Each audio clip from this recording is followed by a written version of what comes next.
کہ نبی کریم صلی اللہ علیہ وسلم نے فرمایا، شب معراج میں نے موسیٰ علیہ السلام کو دیکھا تھا، گندمی رنگ، قد لمبا اور بال گھنگریالے تھے، ایسے لگتے تھے جیسے قبیلہ شنوح کا کوئی شخص ہو۔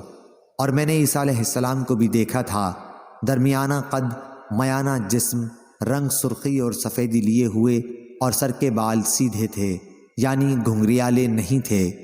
اور میں نے جہنم کے داروغہ کو بھی دیکھا اور دجال کو بھی، من جملہ ان آیات کے جو اللہ تعالیٰ نے مجھ کو دکھائی تھیں۔ سورہ سجدہ میں اسی کا ذکر ہے کہ پس اے نبی، ان سے ملاقات کے بارے میں آپ کسی قسم کا شک و شبہ نہ کریں۔ یعنی موسیٰ علیہ السلام سے ملنے میں انس اور ابو بکر رضی اللہ عنہ نے نبی کریم صلی اللہ علیہ وسلم سے یوں بیان کیا کہ جب دجال نکلے گا تو فرشتے دجال سے مدینہ کی حفاظت کریں گے۔ صحیح بخاری حدیث نمبر 3239۔